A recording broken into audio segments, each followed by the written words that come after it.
आगजनी करते समय अचानक उसका गमछा निकला, आगजनी करते करते उसके मुंह से निकल पड़ा या अल्लाह। हिंदुओं की एक जाति को बदनाम करने के लिए किस शरारत के तहत गमछा बांध करके और पूरी व्यवस्था को अपमानित कर रहा है। एक पेड़ को लगने में 40 साल 50 साल लगते हैं, आप उसकी टहनियों को कटवा रहे हैं, क्यों कटवाएंगे आप? पुलिस ने कहा क्या करें, मैंने कहा लाठी मार करके बाहर करो इनको, क्योंकि ये लातों के भूत हैं, बातों से मानेंगे नहीं।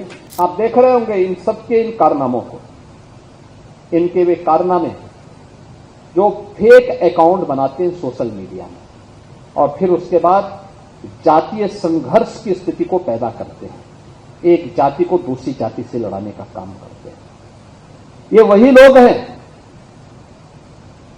मैं देख के ताज्जुब कर रहा था, अभी 3 वर्ष पहले की एक घटना है,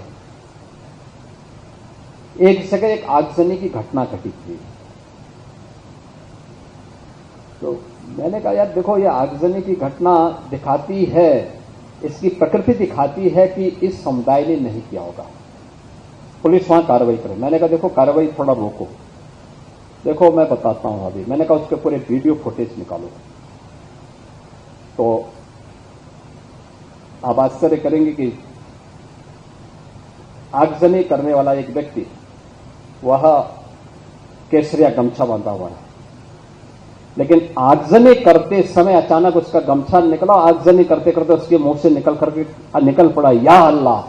तो मैंने कहा देखो, इस समुदाय हिंदुओं की एक जाति को बदनाम करने के लिए किस शरारत के तहत गमछा बांध करके और पूरी व्यवस्था को अपमानित कर रहा है।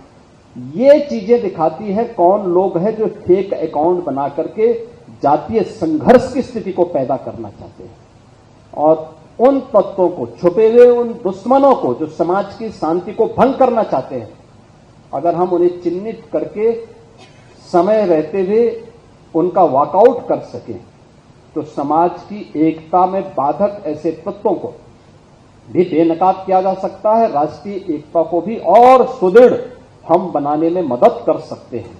और मुझे लगता है ये आज की सबसे बड़ी आवश्यकता होगी, क्योंकि जब भी भारतीय समुदाय इन कार्यक्रमों के साथ जुड़ता है, आप देखते होंगे एक तबका, हमने एक नियम बनाया, वर्तमान में इस सावन का महीना है, सावन के महीने के ठीक पहले,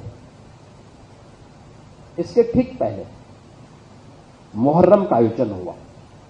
हमने एक व्यवस्था बना दी कि भाई देखो, आप ताजिया की हाइट इससे ज्यादा मत करना, इससे ज्यादा करेंगे तो देखिए फिर आप मांग करेंगे कि पेड़ की टहनी काटो, किसी के घर के छज्जे को काटो, कहीं हाई टेंशन के तार को हटाओ। अब एक आयोजन के लिए हम हाई टेंशन तार हटाएं, एक बड़े तबके के लिए, गांव के लिए या शहर के लिए बिजली बाधित कर दें, तो ये तो उन लोगों के साथ अन्याय है भाई, जो बिजली बिल का भुगतान कर रहे हैं। आप बिना बिल का भुगतान किए, बिना सड़क का चार्ज दिए आप अपनी यात्रा निकालना चाहते हैं और आप इसके लिए जो है चाहते हैं हो जाए, या किसी का घर, किसी ने मेहनत करके अपने घर को बनाया, आप उसके बर्जे को तोड़वा रहे हैं। एक पेड़ को लगने में 40 साल 50 साल लगते हैं, आप उसकी टहनियों को कटवा रहे हैं, क्यों कटवाएंगे आप? क्या अधिकार है आपको? हमने कहा ये नहीं होगा। जौनपुर में जबरदस्ती उन्होंने बड़ा ताजिया उठाया और हुआ क्या, वो हाई टेंशन की चपेट में आया, 3 लोग मर गए। बाद में उन्होंने रास्ता जाम किया, तो पुलिस ने कहा क्या करें, मैंने कहा लाठी मार करके बाहर करो इनको, क्योंकि ये लातों के भूत हैं, बातों से मानेंगे नहीं।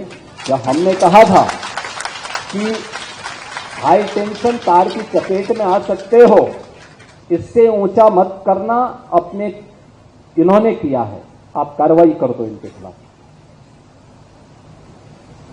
देखिए, एक भी जगह सोशल मीडिया में किसी ने विरोध नहीं किया, कोई ने विरोध किया। उत्तर प्रदेश में तो हम लोगों ने व्यवस्था भी बनाई हुई है कि अस्त्र शस्त्र से आप प्रदर्शन नहीं करेंगे, नहीं तो मुहर्रम का हर जुलूस उत्पात का, आगजनी का, तोड़फोड़ का कारण बनता था। बहन बेटियां सड़कों पर नहीं निकल पाती थी।